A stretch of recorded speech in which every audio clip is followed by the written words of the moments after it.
बिस्मिल्लाहिर्रहमानिर्रहीम अल्लाहुम्मा सल्लि अला सय्यिदिना व मौलाना मुहम्मदिन व बारिक वसल्लिम अलैहि। नाज़रीन मोहतरम, खुशामदीद कहेंगे आप तमाम देखने और सुनने वालों को। प्रोग्राम आप लोग देख रहे हैं हय्या अलल फलाह अपने मेज़बान अबू बकर सुल्तानी के साथ। तमाम देखने और सुनने वालों को सलाम अक़ीदत पेश करते हैं। ये प्रोग्राम हय्या अलल फलाह आप लोग हर रोज़ देखते भी हैं और सुनते भी हैं और पसंद भी करते हैं। कुछ थोड़ी सी तब्दीली वक्त के हवाले से, पहले आप लोग 6 बजे बराह रास्त ये प्रोग्राम देखते थे, अब आप लोग 5 बजे से 6 बजे तक इंशाअल्लाह देखा करेंगे। हमारी आपसे मुलाकात होगी जैसे होती थी और उसी फॉर्मेट के मुताबिक हम इस प्रोग्राम को आगे लेकर चलेंगे। आप लोगों की लाइव कॉल्स, आप लोगों के सवालात, आप लोगों के मसाइल जो आप लोग हमारे साथ डिस्कस करना चाहें प्रोग्राम में, इंशाअल्लाह उस पर बात की जाएगी, आप लोगों की रहनुमाई की जाएगी कुरान और सुन्नत और अहादीस की रोशनी में। रहनुमाई के लिए हमारे साथ मुख्तलिफ जो है वो शख्सियात मौजूद होती हैं, प्रोग्राम का हिस्सा हुआ करते हैं। आज के प्रोग्राम में हमारे साथ जो शख्सियत मौजूद हैं, आप यकीनन इनको भी देखते रहते हैं और सुनते रहते हैं, पसंद भी करते हैं। हज़रत अल्लामा मौलाना अब्दुल्ला साक़िब क़ादरी साहब हमारे साथ प्रोग्राम में आज के मौजूद हैं। हम आपको खुशामदीद कहेंगे। अस्सलामु अलैकुम व रहमतुल्लाहि व बरकातहू। वालेकुम अस्सलाम रहमतुल्लाहि व बरकातहू। बहुत बहुत शुक्रिया अलामा साहब, एक मरतबा फिर आप तशरीफ़ लाए हमारे आज के प्रोग्राम हय्या अलल फलाह में। बरह रास्त आप लोगों की कॉल्स हैं, आप लोगों के सवालात हैं, आप लोगों के मसाइल हैं जो हम प्रोग्राम में शामिल कर रहे होते हैं। उसके अलावा उसके साथ साथ हम एक मौजू का भी इंतखाब कर रहे होते हैं, उस पर हमारी अपने उलमा से गुफ्तगू रहती है मुकम्मल, और हमारी कोशिश यही होती है अपने तमाम जो है वो देखने वालों की, सुनने वालों की रहनुमाई जो है वो साथ साथ इस एतबार से की जाए, और जो भी मसाइल आप लोगों को होते हैं वो आप लोग हमारे साथ डिस्कस भी कर रहे होते हैं। व्हाट्सएप पे भी आप लोगों के सवालात, आपके मैसेजेस, आपके पैगामात हम तक पहुँच रहे होते हैं, और हम उस पर भी जो है वो कोशिश कर रहे होते हैं कि साथ साथ बात की जाए, रहनुमाई आप लोगों की कर दी जाए। आज के प्रोग्राम में हम इंशाअल्लाह बात करेंगे जहाँ पर हम मुख्तलिफ़ मौज़ूआत पर बात कर रहे होते हैं, और नज़र बद जिसको हम लोग कहते हैं, नज़र का लग जाना, या फिर अक्सर मामूल बन गया हमारे यहाँ कि घरों में कोई ऐसा मामला हो जाए, कोई ऐसी बात हो जाए, कोई ऐसी चीज़ हो जाए, किसी बच्चे के हवाले से, किसी बच्ची के हवाले से, या फिर और कोई किसी काम में रुकावट आ जाए, तो हम एक जुमला कहते हैं कि इसको नज़र लग गई है और नज़र बद का शिकार हो गया है। यानी वो ख़ुद से हम लोग उसका इंतखाब कर लेते हैं। क्या यार, सबसे पहली बात तो ये है कि इसकी जो हकीकत है वो हमें कुरान और सुन्नत और अहादीस की रोशनी में और सरकार दो आलम सल्लल्लाहु अलैहि वसल्लम के फरमान के मुताबिक क्या मिलती है, और माशरे में अगर ऐसी चीज़ें राइज हैं भी तो उन पर हम किस तरह फ़ोकस कर सकते हैं, उनको ख़त्म करने के लिए हमें क्या करना है, और वो सारे मामलात पर, सारी चीज़ों पर इंशाअल्लाह आज के प्रोग्राम में बात की जाएगी। ख़ास तौर पर ख़वातीन के हवाले से, ख़वातीन में ये बहुत ज़्यादा हमने देखा है कि इस चीज़ को पाया जाता है, और मर्द हज़रात चूँकि बहुत ज़्यादा रिलैक्स फ़ील करते हैं, हर चीज़ को बड़ा नॉर्मल ले रहे होते हैं। लेकिन क्या आया इसकी हकीकत है, हकीकत किस हद तक है, अगर है तो फिर इसको ख़त्म कैसे किया जा सकता है, या उसके लिए सदका व खैरात है, सखावत है, और नवाफिल अदा करने हैं, दुरूद आपको पढ़ना है, वो तमाम चीज़ें, इस पर इंशाअल्लाह कुछ कोशिश करेंगे आज के प्रोग्राम में बात करने के लिए। हमारे साथ जनाब हज़रत अल्लामा अब्दुल्ला साक़िब क़ादरी साहब मौजूद हैं। मैं आपसे गुजारिश करूँगा गुफ्तगू का आगाज़ फरमाइएगा। बिस्मिल्लाह। बिस्मिल्लाहिर्रहमानिर्रहीम वस्सलातु वस्सलामु अला सय्यिदिल मुरसलीन। बहुत शुक्रिया अबू बकर भाई, आपने इंतहाई अहम सवाल की तरफ तवज्जो फरमाई।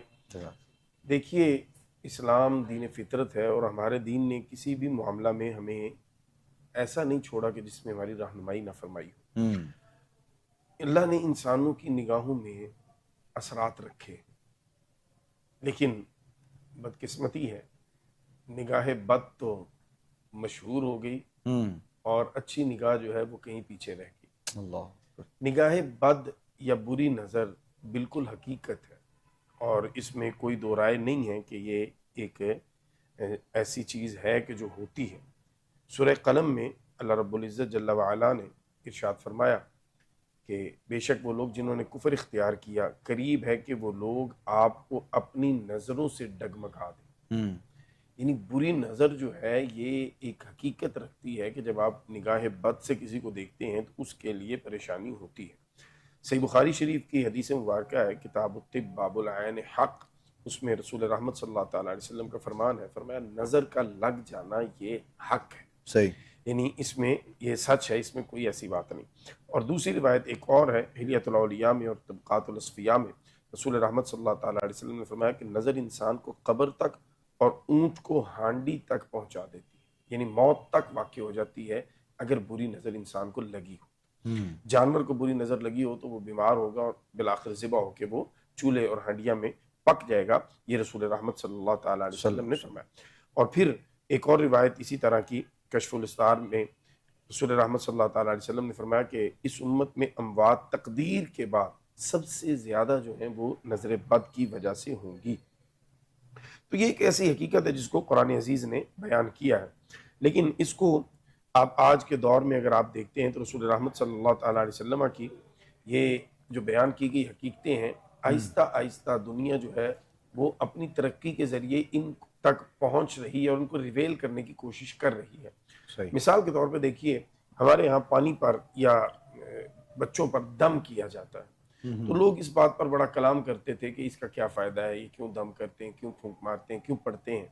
تو اب جو لیٹسٹ اس پر ریسرچ ہے وہ یہ ہے کہ جب آپ ایک دوسرے کو ملتے ہیں، جی سم ٹائم ایسے ہوتا ہے کہ آپ اپنے دل میں دوسرے کے لیے کھچاؤ محسوس کر رہے ہیں، صحیح، حالانکہ آپ کی ملاقات جو ہے وہ بڑے اچھے ماحول میں ہو رہی ہے، بڑے پازیٹیو وے میں ہو رہی ہے، لیکن آپ سمجھنے سے قاصر ہوتے ہیں کہ یہ دل کا کھچاؤ یہ کس وجہ سے ہے۔ بالکل ٹھیک۔ اچھا، سائنس نے اب اس کی جو توجیہ بیان کی وہ یہ ہے کہ آنے والا جو ہے اس کے دل میں آپ کے لیے خیالات کچھ اچھے نہیں ہیں، صحیح، آپ کے دل نے اس کے دل کی ان چیزوں کو کیچ کیا ہے جس کی وجہ سے آپ کا دل جو ہے وہ بھی نیچرلی اس سے خار کھا رہا ہے اور آپ اس سے دور ہو رہے ہیں۔ اسی طرح پانی کے اوپر ریسرچ کی گئی، پانی کا جو ہے اس پر برے خیالات رکھ کر جب پانی کو جو ہے اس کو برف جمائی گئی اور ایک جو ہے اس کو صاف خیالات رکھ کے برف پانی بھر کے جمائی گئی، تو جو صاف برف تھی، خیالات جس کے صاف تھے پانی رکھتے ہوئے، وہ برف بڑی کرسٹل اینڈ کلیئر تھی، صحیح، اور جو برف پانی رکھتے ہوئے خیالات بد تھے اور مایوسی تھی، وہ جو برف بنی تو اس پہ جب غور و خوض کیا گیا تو اس میں جو نیگیٹیوٹی تھی، جو بیماری تھی، جو گند تھا، وہ واضح طور پر نظر آ رہا تھا۔ سو یہ حقیقتیں ہیں، ان کا انکار نہیں ہے۔ اب رہی یہ بات کہ ان کو انڈو کیسے کیا جائے، کیونکہ جب یہ حق ہے، یہ حقیقت ہے، تو پھر اس کی ریمیڈی کیا ہے، اس کا حل کیا ہے؟ تو دیکھیے قرآن مجید نے اس کا حل دیا ہے، آیت الکرسی اور آخری دو صورتیں جن کو معوذتین کہتے ہیں، قل اعوذ برب الفلق من شر ما خلق، اے اللہ جو تو نے مخلوقات تخلیق کی ہے، میں ہر قسم کے شر سے تیری پناہ میں آتا ہوں، ہر مخلوق کے شر۔ یعنی اگر آپ کسی کا نام لے کے شر سے پناہ مانگیں گے تو ایک دو سے مانگیں گے نا، لیکن اللہ نے ایسی جامع دعا آپ کو دے دی، من شر ما خلق، میں جانتا ہوں نہیں جانتا ہے اللہ، تیری تخلیقات اتنی ہیں، جتنی تیری مخلوقات ہیں شریر قسم کی، مجھے ان کے شر سے محفوظ فرما۔ تو یہ ساری چیزیں، یہ ساری حقیقتیں جو ہیں یہ ہمارے سامنے موجود رہنی چاہیے۔ تو آیت الکرسی اور آخری دو صورتوں کے ذریعے اگر آپ ریمیڈی کرتے ہیں تو انشاءاللہ نظر بد اگر ہو چکی ہے تو وہ بھی ختم ہو جائے گی، اور اگر نہیں ہوئی تو اللہ تعالیٰ آپ کو آنے والے وقت میں اس سے محفوظ فرمائے گا۔ اور پھر دعائیں بھی سکھائی گئی ہیں، رسول رحمت صلی اللہ تعالیٰ علیہ وسلم اپنے شہزادوں کو، مولا حسن اور مولا حسین کو دم فرمایا کرتے تھے، تو اگر آپ وہ سرچ کریں گے تو گوگل پہ انشاءاللہ وہ دعائیں بھی آپ کے سامنے آ جائیں گی، وہ کلمات طیبات بھی آ جائیں گے جن سے دم کرنے کا حکم ہے۔ تو اپنے چھوٹے بچوں کو ضرور اس سے دم کیجئے، اللہ تعالیٰ آپ کے بچوں کی حفاظت فرمائے، بس قرآن مجید کے حصار میں رہیے۔